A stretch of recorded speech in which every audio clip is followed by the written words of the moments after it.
রাসূল পাক সাল্লাল্লাহু আলাইহি ওয়াসাল্লাম ঘোষণা করেন,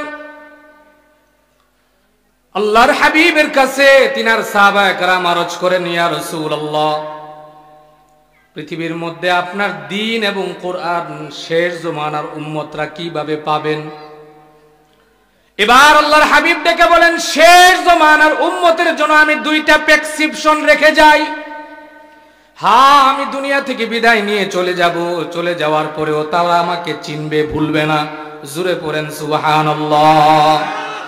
আল্লাহর হাবিব ডেকে বলেন, আমি যাওয়ার পরেও তারা আমাকে চিনবে, তারা আমাকে ভুলবে না, তারা আমাকে চিনবে। আমার জন্য তারা জীবন দিতে প্রস্তুত হয়ে যাবে, আমার জন্য তারা নিজের কলিজা দিতে প্রস্তুত হয়ে যাবে, আমার জন্য নিজের জান কুরবান দেওয়ার জন্য প্রস্তুত হয়ে যাবে।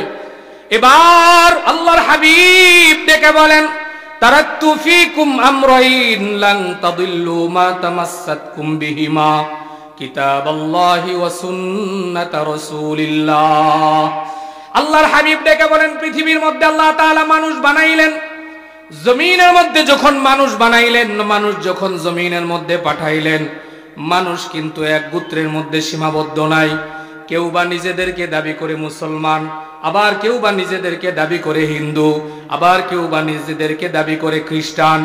মুসলমান, হিন্দু, বৌদ্ধ, খ্রিস্টান, পৃথিবীর মধ্যে ধর্মের কোনো অভাব নাই, পৃথিবীর মধ্যে মতের কোনো অভাব নাই। ঠিক কিনা বলেন? কথা বলেন ঠিক কিনা? মুসলমানদের মধ্য থেকে আবার এক দল বের হয়ে গেছে, ওরা ধর্মকে বিশ্বাস করে না, ওরা স্বাধীনতাকে বিশ্বাস করে না, ওরা নিজেদেরকে দাবি করে নিরপেক্ষ। ঠিক কিনা বলেন? কথা বলেন ঠিক কিনা? এই দেশ স্বাধীন হয়েছে 56 বছর, প্রায় ধরেন 60 বছরের কাছাকাছি এই দেশ হয়ে গেছে। বিশ্বের মধ্যে এই দেশটাকে দ্বিতীয় বৃহত্তম মুসলিম দেশ বলে। ঠিক নি বলেন? কথা বলেন ঠিক নি? আমরা এখানে যারা বসছি এরা কি? আমরা যারা বসছি আমরা কি? আমাদের পরিচয় কি? নারায়ে তাকবীর। এই দুনিয়ার মধ্যে বিভিন্ন মানুষ বিভিন্ন দলে বিভিন্ন ধর্মে বিভক্ত হয়ে যায়, কিন্তু আল্লাহ তাআলা ডেকে বলেন, দুনিয়ার মধ্যে যখন আমি মানুষ পাঠাইলাম, মানুষ পাঠাইবার পরে শুধু একটা ধর্মের উপরে তাদেরকে আমি পাঠাইলাম, একটা জাতির মধ্যে আমি তাদেরকে পাঠাইলাম। আমি দুনিয়ার মধ্যে মানুষ পাঠাইবার পরে নিষ্পাপ বেগুনাহ মাসুম বানাইয়া তাদেরকে পাঠাই। মুফাসসিরিনে কেরাম বর্ণনা করেন, মুসলমানের ঘরের সন্তান যদি মুসলমান মায়ের ঘরে জন্ম নেয়, জন্ম নেওয়ার পরে মুসলমান মা বাবা তাদের 3 কাজের মধ্যে 2টা কাজ করেন। আবার বেঈমানদের ঘরের মধ্যে যখন সন্তান জন্মগ্রহণ করেন, সন্তান জন্মগ্রহণ করার পরে দুনিয়ার মধ্যে নিষ্পাপ হয়ে আসে। জোরে পড়েন সুবহানাল্লাহ। সন্তান নিষ্পাপ হয়ে আসে। একটা সন্তান যখন জন্মগ্রহণ করে, হিন্দুর ঘরেও যখন জন্মগ্রহণ করে সন্তানটা নিষ্পাপ থাকে। জন্মের পরেই সে কালিমা পড়তে জানে না, জন্মের পরে হিন্দুর যে স্লোগান আছে দিতে পারে না, জন্মের পরে ইহুদির যে স্লোগান আছে দিতে পারে না, জন্মের পরে খ্রিস্টানদের যে স্লোগান আছে সেইটা দিতে পারে না। তবে মুসলিমদের ক্ষেত্রে ভিন্ন হয়ে যায়। একটা সন্তান যখন জন্মগ্রহণ করে, তখন তার বাপ মা যদি সচেতন হয়ে যায়, ডান কানের মধ্যে আজান দেয়, বাম কানের মধ্যে ইকামত দেয়। ঠিক কিনা বলেন? কথা বলেন ঠিক কিনা বলেন? একটা সচেতন মা বাবা যখন তার সন্তান দুনিয়ার মধ্যে জন্মগ্রহণ করে, তার ডান কানের মধ্যে ইকামত দেয়। এমন তো নয় ডান কানের মধ্যে আগে আজান দেয়, ডান কানের মধ্যে কি দেয় বলেন? সবাই বলেন কি দেয়? ডান কানের মধ্যে আজান দেয়, আল্লাহু আকবার। বাম কানের মধ্যে ইকামত দেয়। এই 3টা কাজ আল্লাহর হাবিব সাল্লাল্লাহু আলাইহি ওয়াসাল্লাম ডেকে বলে, মুমিন যখন দুনিয়ার মধ্যে আসে 3 কাজ দিয়ে আল্লাহ তাআলা তাকে দুনিয়ার মধ্যে পাঠায়। 2 কাজ তার বাপ মা জন্মের পরেই শেষ করে দেয়। 1 কাজের জন্য বান্দা অপেক্ষা থাকে। কয় কাজের জন্য বলেন? কথা বলেন কয় কাজের জন্য? 1 কাজের জন্য বান্দা অপেক্ষা থাকে। বলে এই 1 কাজ কখন? বলে এই 1 কাজের অপেক্ষা তোমাকে করতে হবে। বলে তোমার মন গড়া যদি হয় 1 কাজ তুমি করতে পারবে না। বলে এক কাজের জন্য তোমাকে অপেক্ষা করতে হবে। বলে কতক্ষণ পর্যন্ত আমাকে অপেক্ষা করতে হবে? বলে ততক্ষণ পর্যন্ত অপেক্ষা থাকবে তোমার রব যতক্ষণ পর্যন্ত না তোমাকে দাওয়াত দেয়। বলে তোমাকে না ডাক দেয়। মালাকুল মউত যতদিন পর্যন্ত না আমার জানের উপর থাবা দেয়, মালাকুল মউত যখন আমার জান কবজ করে ফেলে, চতুর্দিক দিয়ে মাইক দিয়ে ঘোষণা হয়ে যায়, এমুকের সন্তান এমুক মারা গেছে, এমুকের সন্তান এমুক মারা গেছে, এমুকের সন্তান এমুক মারা গেছে। সমাজের টাকাওয়ালা যদি হয় আর যদি রাজনীতিবিদ হয়, দেখা যায় মাইক দিয়া গোটা এলাকা মাইকিং করা হয়। আর রাজনীতি ব্যক্তিত্ব মারা গেছে, জানাজার নামাজ বাদ জোহরে মাদ্রাসার মাঠ প্রাঙ্গণে হবে, চতুর্দিক দিয়ে ঘোষণা করা হয়। সমস্ত মানুষগুলো ঈদগাহের মধ্যে এসে দাঁড়ায় যায়, বা সমস্ত মানুষগুলো মাদ্রাসার মাঠের মধ্যে আইসা দাঁড়ায় যায়। সমস্ত মানুষগুলো যখন দাঁড়ায় যায়, লাশটাকে সামনের মধ্যে রাখা দেওয়া হয়। আস্তে আস্তে ধারাবাহিকভাবে বিভিন্ন রাজনৈতিক ব্যক্তিরা কথা বলে, বিভিন্ন সামাজিক মানুষেরা কথা বলে, বিভিন্ন কর্নারের মানুষেরা কথা বলে, তার গুণগান সবকিছু বর্ণনা করতে চায়। আল্লাহর হাবিব সাল্লাল্লাহু আলাইহি ওয়াসাল্লাম বলেন, এবার মসজিদের খাটিয়ার মধ্যে লাশটাকে রাখা হয়। সমস্ত মানুষগুলো অপেক্ষমান থাকে। ইমাম সাহেবের যখন সময় হয়ে যায়, লাশের সামনে গিয়া ইমাম সাহেব দাঁড়াইয়া বাকি যে একটা কাজ বাকি আছে, জানাজার নামাজ দিয়া তাকে বিদায় দেয়। জোরে পড়েন সুবহানাল্লাহ। কোরআনে হাকিমে আল্লাহ তাআলা ডেকে বলেন, আল্লাযী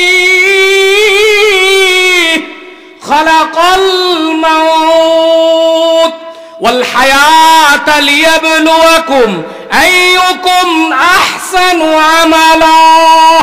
আল্লাহ তাআলা নিজে ডেকে বলেন, সব মানুষ অর্থাৎ আদম থেকে নিয়া ঈসা রূহুল্লাহ পর্যন্ত, এমন তো নয় বলে কিয়ামত পর্যন্ত সব মানুষ দুনিয়ার মধ্যে ধারাবাহিকভাবে আসবে।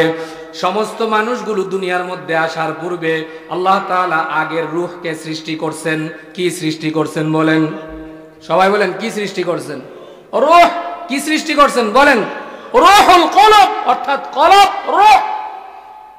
মুফাসসিরিনে কেরাম বর্ণনা করেন, আল্লাহ তাআলা মানুষ বানাই নাই আগে।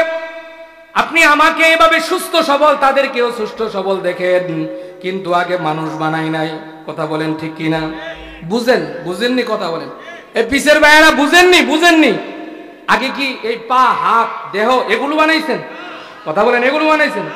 রূহুল কুলুব, আগে রূহ বানাইছেন।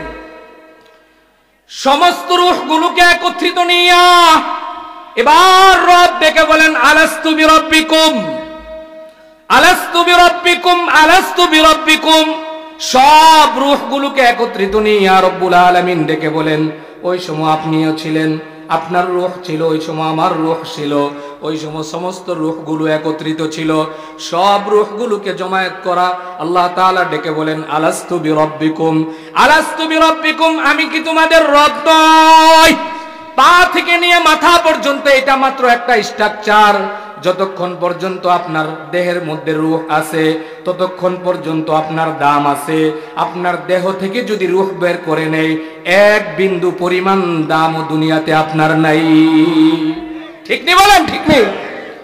ফিরাউন যতদিন পর্যন্ত দুনিয়ার মধ্যে ছিল, যতদিন পর্যন্ত তার রূহ ছিল দেহে, ততদিন পর্যন্ত তার দাম ছিল। তার রূহ যখন দেহ থেকে বের হয়ে গেছে, 400 বছর সময় দুনিয়ার মধ্যে হায়াত আল্লাহ তাআলা দান করছেন, বড় একটা রাজত্বের মালিক বানাইছেন। আমাদের বিতাড়িত আপা শেখ হাসিনাকেও আল্লাহ তাআলা দুনিয়ার মধ্যে 17 বছরের একটা ক্ষমতা দিছিলেন। জোরে বলেন ঠিক কিনা? কথা বলেন ঠিক কিনা? এই প্রথম তার বাবা যখন সেনাবাহিনীদের হাতে মারা গেল, যাওয়ার পরে আর দেশে আসতে পারে নাই। যে কোনোভাবে দেশের মধ্যে আসছেন, দেশের মধ্যে আসার পরে মানুষদের মনের মধ্যে কিভাবে জায়গা নেবে, মাথার মধ্যে পট্টি, হাতের মধ্যে তসবিহ লাগাইয়া মুসলমানদের অন্তরের মধ্যে ঢুকছে। একবার ক্ষমতার মধ্যে আসছে, আবার ক্ষমতা থেকে বিতাড়িত হইছে, কিন্তু 2008-এর ক্ষমতার মধ্যে বসছে। বসার পরে তিনি চিন্তা করলো, এই দেশের মধ্যে আমার চাইতে ক্ষমতাধর ব্যক্তি আর নয়, এই দেশের মধ্যে আমার চাইতে ক্ষমতাধর ব্যক্তি আর নাই, আমি একমাত্র ক্ষমতার মালিক। প্রায় সময় চেয়ারের মধ্যে বৈশা দাম্ভিক দাম্ভিক দাম্ভিক অহংকার ভাব নিয়ে বলতো, আপনাদের জন্য আমি কি করছি না, আপনাদের জন্য সব আমি করছি, আপনাদেরকে উন্নতশীল বানাইছি। বলতো কিনা বলেন? কথা বলেন, বলতো কিনা? আমি আপনাদেরকে পদ্মা সেতু বানাই দিছি, ওর বাপের টাকাটা বানাই দিছে মনে হয়, ঠিক কিনা বলেন?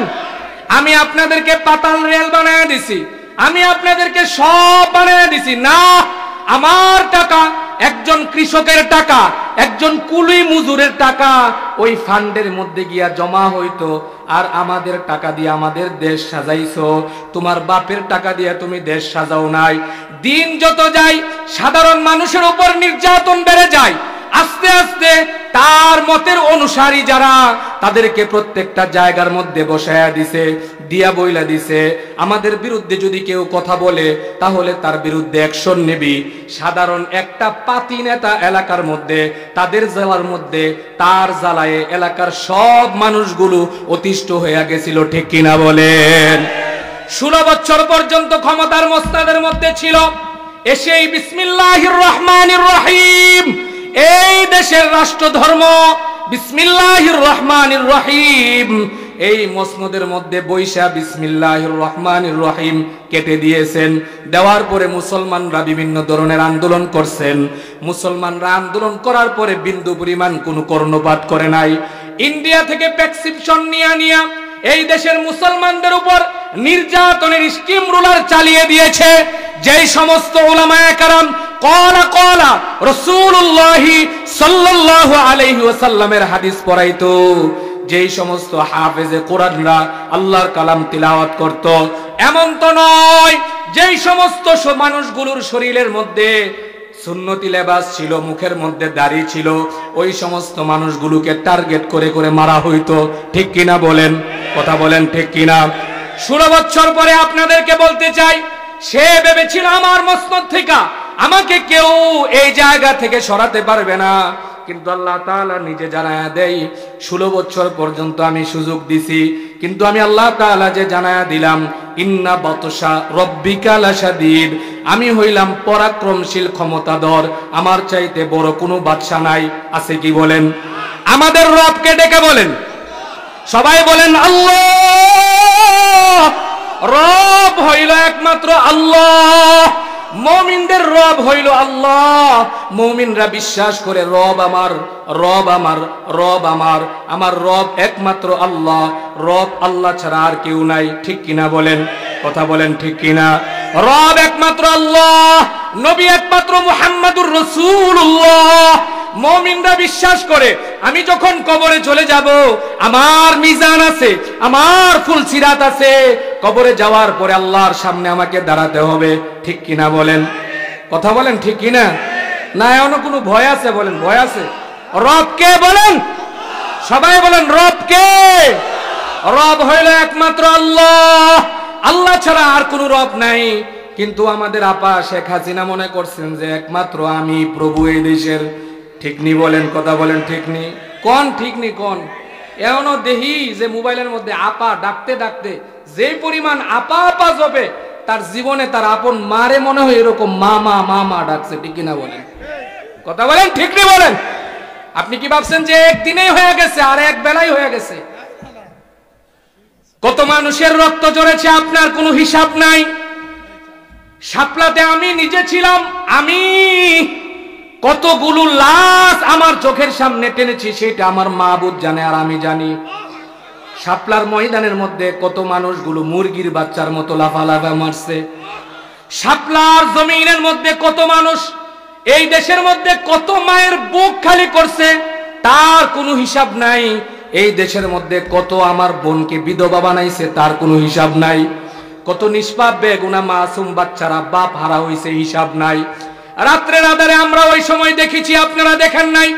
লালবাগ মাদ্রাসার মধ্যে ছিলাম, এইরকম লাশটা গুলি খাইয়া পইরা চোখের সামনে দেখি এইরকম তরতাজা একটা মানুষ লাফাইতে লাফাইতে মারা গেছে। শেষ বেলায় সমস্ত মানুষগুলোকে সরাইয়া ওই যে মহিলার যে ট্রাক আছে ওই ট্রাক দিয়া লাশগুলোকে বইরা বিডিআরের ওই যে হাটহাজারি, হাজারিবাগ একটা জায়গা আছে, ওই জায়গার মধ্যে জানাজা ছাড়া মাটির নিচে দাফন করে দিয়েছে। জুড়ে পড়েন নাউজুবিল্লাহ। আপনি কি মনে করছেন আমাদের দিলে, আমাদের অন্তরে ক্ষত নাই? আবার সে সংসদের মধ্যে দাঁড়াইয়া বিন্দু পরিমাণ সে একটু সহানুভূতিশীল হয় নাই। সে ওই জায়গার মধ্যে দাঁড়ায়া বলে শাপলাতে যারা গেছে এরা নাকি তাদের শরীরের মধ্যে রং লাগাইয়া ওই জায়গার মধ্যে পড়েছিল।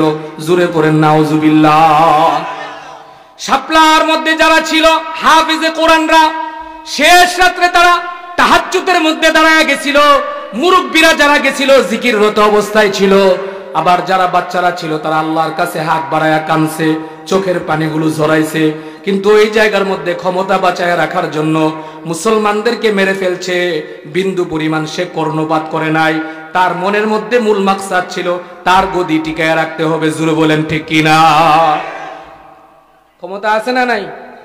ক্ষমতা আছে না নাই? আছে? নাই নাই নাই, চলে গেছে, পালায়া গেছে। যে নেত্রী পালায়া যায় আবার তার অনুসারীরা কথা বলে, আমি বলবো তোদের মতো কপাল পোড়া আর এই দেশের মধ্যে নাই। ঠিক কিনা বলেন? বেটা বড় বড় আলাপ করস, নেত্রী তোদেরকে থইয়া চইলা গেছে, আবার কিভাবে মাঠে নামস? তোরা তো তওবা করে ওই জায়গা থেকে ফিরে মুসলমানদের কাতারের মধ্যে আইসা দাঁড়ানো দরকার। ঠিক কিনা বলেন? আমরা তো পালাই নাই, আমাদের উলামায়ে কেরাম তো পালাই নাই, যায় নাই। বছরের পর বছর উলামায়ে কেরাম জেলে ছিল। মামুনুল হকের মতো একজন ব্যক্তিকে প্রায় 40-এর উপর মামলা দিছে। যখন মেয়ে সংক্রান্ত বিষয় দিয়া ধরে নিয়ে গেল, হঠাৎ করে আমাদের মনের মধ্যে কষ্ট লাগছিল, কি ব্যাপার, উনি এই জায়গার মধ্যে কেন গেল আর এই জায়গার মধ্যে গিয়া কেন চলে গেল। কিন্তু সূরা ইউসুফ যখন তিলাওয়াত করলাম তখন বুঝলাম যে মেয়েদের চক্রান্ত বড় কঠিন। আল্লাহর পয়গম্বর হযরত ইউসুফ আলাইহিস সালাতু ওয়াস সালামকে জুলাইখা চক্রান্ত করেছিল। ঠিক কিনা বলেন? কথা বলেন ঠিক কিনা? চক্রান্তের জালে জুলাইখা বনেছিল, চক্রান্তের জাল। ওই জায়গা থেকে পয়গম্বর হযরত ইউসুফ নির্দোষ ছিল, কিন্তু তার স্বামী তার সম্মানের কারণে ইউসুফ আলাইহিস সালাতু ওয়াস সালামকে কারারুদ্ধ করেছিলেন। আল্লাহ তাআলা পয়গম্বর হযরত ইউসুফকে কারারুদ্ধ অবস্থা থেকে রাজা বাদশা বানাইয়া বের করে আনছেন। জুড়ে পড়েন সুবহানাল্লাহ। ঠিক তদ্রুপ এখন উলামায়ে কেরামদের প্রতিনিধি কারা দেখেন আপনারা? ঠিক কিনা বলেন? কথা বলেন ঠিক কিনা? ওই জায়গার মধ্যে নিয়ে আল্লাহ তাআলা হয়তোবা তাকে একটা সুযোগ করে দিয়েছিলেন, জাতির সামনে উলামায়ে কেরামদের একটা প্রতিনিধি বানায়া দিবেন। মুফতি ফজলুল হক আমিনী রহমতুল্লাহি আলাইহি আমাদের এই ব্রাহ্মণবাড়িয়ার কৃতি সন্তান, আল্লাহর বান্দা যখন চলে গেছেন তখন সারা দেশের মানুষগুলো পাগল হয়ে গেছে। কি ব্যাপার, মুফতি ফজলুল হক আমিনী ছিল আমাদের মাথার উপর একটা ছায়া, এখন মুফতি আমিনীর জায়গাটা কে দখল করবে? উলামায়ে কেরামদের প্রতিনিধি হয়ে কে কথা বলবে? আবার মুফতি আমিনীর জায়গা হঠাৎ করে শূন্যস্থান পুরা হয় না, হঠাৎ করে শাপলা দিয়া আল্লাহ তাআলা বয়োবৃদ্ধ আল্লামা শাহ আহমদ শফীকে জমিনের মধ্যে আল্লাহ তাআলা দাঁড় করায়া দিলেন মুসলমানদের প্রতিনিধি বানাইয়া। সকলেই পড়েন সুবহানাল্লাহ। আল্লামা আহমদ শফী দীর্ঘ সময় আমাদের প্রতিনিধি ছিল। আল্লামা শাহ আহমদ শফী যখন হঠাৎ করে চলে গেল, আল্লামা বাবুনগরীকে আল্লাহ তাআলা প্রতিনিধি বানায়া দিয়েছেন। আবার যখন বাবুনগরী চলে গেল, মুসলমানদের উপর উলামায়ে কেরামদের উপর 2021 সালে বড় একটা স্টিম রুলার চালায়া দিল। জামিয়া ইউনুসিয়া মাদ্রাসার মধ্যে আমার নিষ্পাপ বেগুনা মাসুম ছাত্র ভাইয়েরা পরীক্ষা দেওয়ার জন্য আসছে। কুলাঙ্গার উবাইদুল মুক্তাদিরের নির্দেশে 18টা তাজাপ্রাদ মাদ্রাসার মধ্যে পড়ছে। জুড়ে বলেন ঠিক কিনা? আমি আপনাদেরকে যে কথাটা বুঝাইতে চাই আপনি বুঝুন, আমি বুঝি। মুমিন হিসাবে আমাদেরকে সর্বদাই উলামায়ে কেরামদের উপর বিশ্বাস রাখতে হবে, উলামায়ে কেরামদের উপর আস্থা রাখতে হবে। ঠিক কিনা বলেন? কথা বলেন ঠিক কিনা? এই যে মাদ্রাসা, এই মাদ্রাসার মধ্যে দস্তরে ফজিলত, এই জায়গা থেকে যারা লেখাপড়া করছে, হাফেজ হইয়া বের হইছে, আপনারা সহযোগিতা করেছেন, তাদেরকে হয়তো বা টাকা দিয়েছেন, তাদেরকে হয়তোবা পয়সা দিয়েছেন, এই মহল্লাবাসী হয়তোবা তাদেরকে জাগির রাখছেন, রাইকা খাওয়ায়া তাদেরকে হাফেজে কোরআন বানাইছেন। একটা সময় আপনারা তাদেরকে ধরে ধরে মাথার মধ্যে পাগড়ি দিয়ে এই জায়গা থেকে বিদায় দিছেন। দেখা যায় বাংলাদেশের বড় বড় মাদ্রাসাগুলোর মধ্যে পড়ে পড়ে এই মাদ্রাসার সন্তানেরা জগৎ বিখ্যাত আলেম হয়ে যায়। জুড়ে পড়েন সুবহানাল্লাহ। আমার মুসলমান ভাইরা, যতদিন পর্যন্ত মাদ্রাসা থাকবে ততদিন পর্যন্ত লা ইলাহা ইল্লাল্লাহ থাকবে, যতদিন পর্যন্ত মাদ্রাসা থাকবে ততদিন পর্যন্ত আপনার ঈমান থাকবে, যতদিন পর্যন্ত মাদ্রাসা থাকবে ততদিন পর্যন্ত আপনার জানাজা ঠিক থাকবে। জানাজার কথা আমি বলছিলাম কিনা বলেন, কথা বলেন, বলছিলাম কিনা? আল্লাহ তাআলা ওই আয়াতে কারিমার মধ্যে বলেন, আল্লাযী খালাকাল মাউত, বলে আমি তোমাদেরকে আগে মৌত সৃষ্টি করছি, আগে তোমাদের হায়াত আমি সৃষ্টি করি নাই, হায়াত আমি বানাই নাই। মানুষ বানাইবার পরে তোমাদের মৌত আমি আল্লাহ তাআলা নির্ধারণ করে দিলাম। দুনিয়ার মধ্যে মানুষ আসার পরে মৌত হবে, ঠিক নি বলেন? কথা বলেন, ঠিক নেই? এই মাসআলার উপর পৃথিবীর সব মানুষ একমত, এই জায়গার মধ্যে কোনো দ্বিমত নাই, দ্বন্দ্ব নাই। যদি কোনো মানুষকে আপনি ডেকে বলেন, এই বেটা তুই মরবিনি, সাথে সাথে মাথাটা নোয়ায় বলবে হ্যাঁ আমি মরবো, ঠিক নি বলেন? কথা কন, কথা কন, ঠিক নি বলেন? কথা বুঝেননি আপনারা, বুঝেননি বলেন? মৌতের ক্ষেত্রে কোনো কি দ্বিমত আছে? মুসলমানদের বেলায় আছে, হিন্দুদের বেলায় আছে, খ্রিস্টানদের বেলায় আছে, নাস্তিক যারা এদের বেলায় আছে।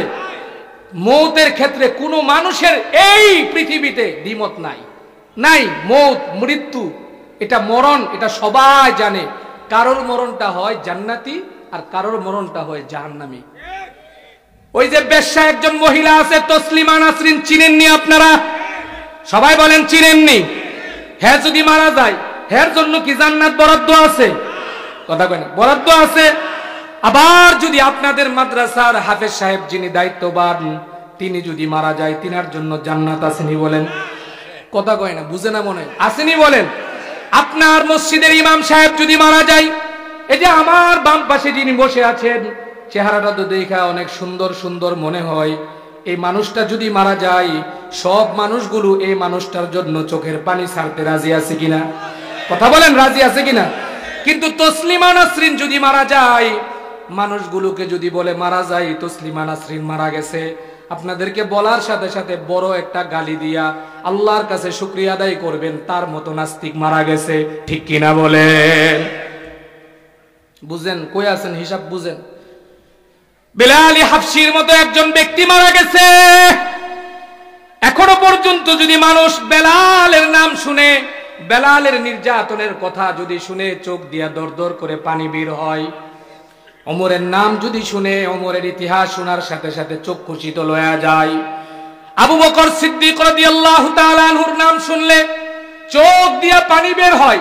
কিন্তু আবার আবু জাহেলের নাম যদি বলে, মানুষগুলো বলে আবু জাহিল্লা মারা গেছে।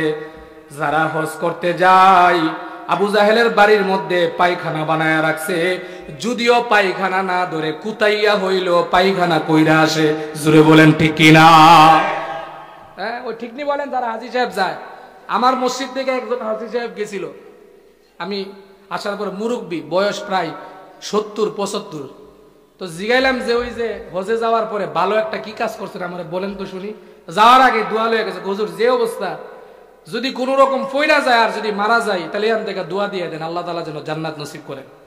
তা আমি বলছি যে আপনি যাবেন, মারা যান, এটা আশা করি না, আপনি আবার ফিরে আসুন, আপনার সাথে যেন আমরা বুক লাগাইতে পারি।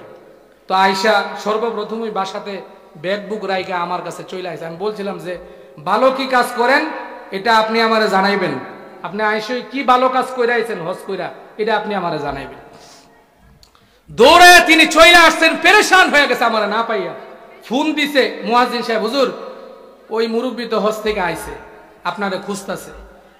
তো পরে আমি গেলাম, গিয়া সেরা দেখা করলাম। দেখা করার পরে আমি কি ব্যাপার, আমার জন্য কি হাদিয়াটা দিয়া নিয়ে আইছেন? না, হাদিয়াটা দিয়ে আনি নাই, কিন্তু আপনি তো বলছেন যে ওই হজের মধ্যে গিয়া সবচেয়ে ভালো কাজ যেটা আছে এটা কইরা আসতে, আপনারা জানাইতে। আমি মনে করছি আমি যে কাজটা করছি এটা ভালোই করছি, এখন আপনার কাছ থেকে আমি এটার এজাজত অর্থাৎ আপনার কাছ থেকে এটার সত্যায়িত জানতে চাই, এটা ভালো না খারাপ কাজ। আমি কি কাজ করছেন? হুজুর এমনি তো মুরব্বী মানুষ, সব কাজ তো ভালো করে করতেও পারি না, কিন্তু ধাক্কায়া ধুক্কায়া আবু জাহেলের বাড়ির বাথরুমের মধ্যে গেছি, গিয়া ওই জায়গার মধ্যে বাথরুমও বসার পরে দেখি কি বাথরুম হয় না, জোর কইরা হইয়াও কুদ্দুর ওই জায়গার মধ্যে বাথরুম কইরা আইছি। ভালো হয়েছে নি বলেন, ভালো হয়েছে নি?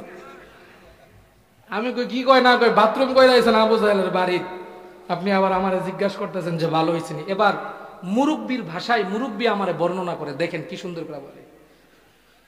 এবার মুরব্বী আমাকে বলে, হুজুর আমি কিসের জন্য আপনাকে এই কথাটা বলছি, এই কথাটা বলার উদ্দেশ্য হলো এই জন্য, আপনার ওই দিন দেখতে পেলাম একজন নেতা দাঁড়ায় বক্তব্য দিতেছে, নবীর নামটা তার মুখ দিয়ে আসে না, কারণ সে কখনো মুহাম্মাদুর রাসূলুল্লাহর কোনো কাম করে নাই, এই জন্য সে মুহাম্মাদুর রাসূলুল্লাহ বলতে পারে না। ঠিক কিনা বলেন, কথা বলেন ঠিক কিনা? এবার রাসূলে পাক ডেকে বলেন, আল্লাহ তাআলা আগে দুনিয়ার মধ্যে হায়াত দান করছে এমন নয়, মানুষগুলো সৃষ্টি করবার পূর্বে সব রূহগুলোকে একত্রিত করছেন। তখন আল্লাহ তাআলা নিজে ডাক দিয়া বলেন, আলাস্তু বিরব্বিকুম, আমি কি তোমাদের রব নয়? আল্লাহর দরবারের মধ্যে সব রূহগুলো একত্রিত জমা। ওই সময় রব্বুল আলামিনের ভয়ে সব রূহগুলো থরথর করে কাঁপতেছে, কোন রূহগুলোর জবান দিয়া ওই দিন কোনো কথা উচ্চারণ হয় না, কিন্তু হঠাৎ করে একটা রূহের জবান দিয়া বের হয়, কলু বালা, আপনি একমাত্র রব, আপনি ছাড়া আর কোনো রব নাই। জুরে পড়েন সুবহানাল্লাহ। কলু বালা, এই কথা যখন বলছে তখন সব রূহগুলো একত্রিত হইয়া ওই সময় আমরা আল্লাহ তাআলার দরবারের মধ্যে সাক্ষ্য দিয়ে আসছি, আয় আল্লাহ তাআলা আপনি একমাত্র আমাদের রব, আপনি ছাড়া আর কোনো রব নাই, আপনি ছাড়া আর কোনো মাবুদ নাই, আপনি ছাড়া আর কোনো ইলাহ নাই। ওই জায়গার মধ্যে আমরা আল্লাহর দরবারের মধ্যে সাক্ষ্য দিছি, দুনিয়ার মধ্যে আল্লাহ তাআলা মায়ের গর্ভে রাইখা আমাদেরকে একটা স্ট্রাকচার মাত্র বানাইলো, পা দিয়া, হাত দিয়া, জবান দিয়া, চক্ষু দিয়া, কান দিয়া, যা কিছু আছে একটা মাত্র স্ট্রাকচার বানাইলো। স্ট্রাকচার বানাইয়া স্ট্রাকচার ভিতরের মধ্যে যখন রূহগুলো ফিট করে দেয়, আর ওই বাচ্চাটা যখন দুনিয়ার মধ্যে আসে, বাচ্চাটার দাম বেড়ে যায়, বাচ্চাটার দাম বেড়ে যায়। বাচ্চাটা দুনিয়ার মধ্যে আসার পরে তার মা বাবা হোক, তার আত্মীয় স্বজনের মধ্যে কেউ হোক, বাচ্চাটাকে কুলের মধ্যে নিয়া আল্লাহু আকবার, আল্লাহু আকবার আজান দিয়া বাচ্চাটাকে শোনায় দিতে চাই, রব্বুল আলামিন তোকে দুনিয়ার মধ্যে পাঠাইছে, ওই রব একমাত্র রব তোরে জানায়া দিলাম। দ্বিতীয় নাম্বারে ইকামত দিয়া জানায়া দেই, আল্লাহ তাআলার পক্ষ থেকে 3 কাজ দিয়া তোকে দুনিয়ার মধ্যে পাঠাইলো, তার মধ্য থেকে আমরা 2টা কাজ সমাধান করে দিলাম, বাকি একটা কাজের জন্য তুমি প্রস্তুতি নিয়ে নাও। যখন রব্বুল আলামিন তোমাকে ডাক দিবে, রব্বুল আলামিনের পক্ষ থেকে যখন ডাকের কথা, মালাকুল মউত যখন ডাকের বার্তা নিয়ে আসবে, জান যখন কবজ হয়ে যাবে, সমস্ত মানুষগুলো যখন তোমাকে নিয়ে একত্রিত দাঁড়ায় যাবে, ওই সময় বাকি একটা কাজ হয়ে যাবে। একটা কাজ শেষ করে দুনিয়ার জিন্দেগিকে খতম বানাইয়া দিয়া কবরের মধ্যে সব মানুষগুলো আমরা তোমাকে দিয়ে আসবো। জুরে পড়েন সুবহানাল্লাহ। কবরে যাওয়া লাগবে নি বলেন? কথা কয় না, কবরে যাওয়া লাগবে নি? এই মুরব্বীরা এদিকে তাকান, কবরে যাওয়া লাগবে নি বলেন? কবরে যাওয়া লাগবে তো? কথা বলেন, লাগবে তো? আমরা একটা কথা ওয়াজ মাহফিল থেকে আপনাদের কথা যিনাকে বলছিলাম যে মুফতি আনাস বিন আবু তাহের সরকার, ওনার চেহারাও যেমন সুন্দর, বয়ানও তেমন সুন্দর, তিলাওয়াতও তেমন সুন্দর। আমি দিলাম লেবিন নেশমার্কা লোক, টুপিরও ঠিক নাই, ইয়ারও ঠিক নাই, কিন্তু উনি সব দিক দিয়ে ফিট। ঠিক না? কথা বলেন ঠিক না? আপনাদেরকে সুললিত ভাষায় কোরআন হাদিসের গুরুত্বপূর্ণ কথাগুলো আপনাদেরকে শোনাবে। এই মাহফিলগুলো হলো মুমিনদের ঈমান ঠিক রাখা। কি বলেন ঠিক কিনা বলেন? সবাই বলেন ঠিক কিনা? মাহফিলগুলো হলো মুমিনের ব্যাটারি, ঈমানের ব্যাটারিতে চার্জ করা। কারণ প্রত্যেকটা জিনিসের যদি চার্জ না থাকে এটার কোনো মূল্য থাকে না। ব্যাটারির চার্জ অর্থাৎ মুমিন যতদিন পর্যন্ত হায়াতে দুনিয়ার মধ্যে থাকবে, একজন ব্যক্তি যিনি লা ইলাহা ইল্লাল্লাহ পড়েছেন, একজন ব্যক্তি যিনি মুহাম্মাদুর রাসূলুল্লাহ বিশ্বাস করেছেন, যিনি রব বিশ্বাস করেছেন, যিনি আল্লাহ বিশ্বাস করেছেন, বিশ্বাস করার সাথে সাথে শয়তানের চক্রান্ত তাকে গ্রাস করতে পারে, নাস্তিকদের চক্রান্ত তাকে গ্রাস করতে পারে, চতুর্মুখী ষড়যন্ত্র তাকে গ্রাস করতে পারে। কারণ হলো তার ঈমান যদি ধ্বংস করতে পারে, বেঈমানরা খুশি, তার ঈমান যদি ধ্বংস করতে পারে শয়তান খুশি, তার ঈমান যদি ধ্বংস করতে পারে নাস্তিকরা খুশি, কিন্তু তার ঈমান যদি চার্জ দিয়া পূর্ণ করতে পারে মুমিনরা খুশি। জোরে বলেন ঠিক কিনা? আমরা এই দেশের মুসলমান তাওহীদি জনতা, ঠিক কিনা বলেন? কথা বলেন ঠিক কিনা? এই দেশের মুসলমান তাওহীদি জনতা, তাওহীদি জনতার কাতারের মধ্যে আমরা শামিল আছি। কিয়ামত পর্যন্ত যতদিন পর্যন্ত হায়াতে থাকবো ততদিন পর্যন্ত তাওহীদি জনতা হয়ে বাঁচবো। হঠাৎ করে দেখলাম যে একজন ওই যে উপদেষ্টা পরিষদের মধ্যে একটারে বসাইছে বাবরি চুলোলা মাহফুজ আলম, এটারে বসাইবার পরে বিভিন্ন ধরনের লিখালিখি হয়েছে। বাংলাদেশের মধ্যে সবাই লিখালিখি করছে তার পীড়িত কত দেখেন তাসলিমার প্রতি। তসলিমার মতো একজন বেশ্যা, তসলিমার মতো একজন কুলাঙ্গার, তসলিমার মতো একজন আল্লাহ বিদ্বেষী, তসলিমার মতো একজন ইসলাম বিদ্বেষী এই দেশের মধ্যে তার স্থান হয় নাই। তদ্রূপ তার লেখা কোনো বই মুসলমানদের এই ভূমিতে বিক্রি হবে না, বিক্রি হবে না, বিক্রি হবে না, ঠিক কিনা বলেন?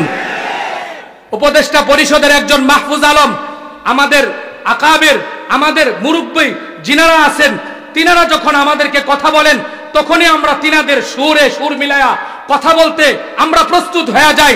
আমরা যখন কথা বলি এই দেশের সাধারণ মানুষ, এই দেশের সাধারণ তাওহীদি জনতা, এই দেশের ঠেলাওয়ালা, এই দেশের রিকশাওয়ালা, এই দেশের ভ্যানওয়ালা, এই দেশের কৃষক, কোন আলেম, কোন মানুষ যখন আল্লাহ এবং আল্লাহ রসুলের ইজ্জতের জন্য আন্দোলনের ডাক দেয়, সমস্ত মানুষগুলো জীবনকে বাজি রেখে রসুল পাকের ইজ্জতের জন্য ময়দানে নেমে যায়। জুড়ে বলেন ঠিক কিনা?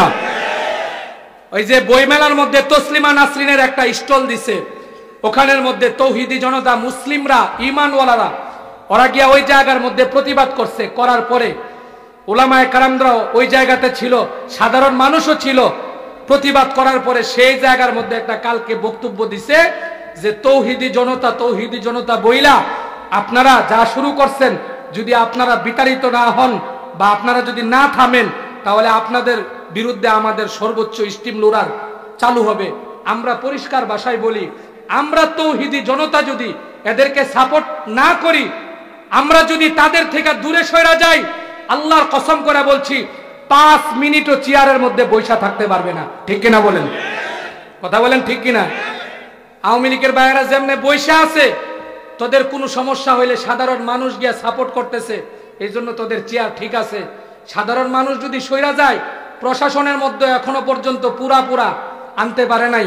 80% প্রশাসন 16 বছরের ওই যে চারা লাগাইছিল গাছ হইছে, কিন্তু সাধারণ মানুষের কারণে এরা কিছু বলতে পারতেছে না। তাওহীদি জনতার কারণে মাহফুজের আলমের মতো উপদেষ্টা এই দেশের মুসলমান চায় না, ঠিক কিনা বলেন?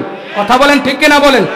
আমরা তো শেখ হাসিনার আমলেই কারণের আমরা দেখা কথা বলি নাই। আর উপদেষ্টা আয়সা উলামায়ে কেরাম, সাধারণ ঈমানওয়ালা, সাধারণ মুসলমানদের পক্ষে যতদিন এরা থাকবে ততদিন পর্যন্ত আমরা তাদের সাথে আছি, ঠিক কিনা বলেন? ঈমান মুসলমানদের বিরুদ্ধে তসলিমার পক্ষ হয়া, নাস্তিকদের পক্ষ হয়া যদি কোনো ধরনের বক্তব্য আর যদি কোনো ধরনের ষড়যন্ত্র হয়, আবার এই দেশের সমস্ত তাওহীদি জনতা আল্লাহর রাসূলের ইজ্জত বাঁচাইবার জন্য যেভাবে সাপ্লাই জমাত হয়েছিল, উলামায়ে কেরাম যদি আবার ডাক দেয়, তাওহীদি জনতা যাইতে রাজি আছে কিনা বলেন? নারায়ে তাকবীর, নারায়ে তাকবীর। আল্লাহ আপনাদেরকে কবুল করেন, সকলে বলেন আমিন।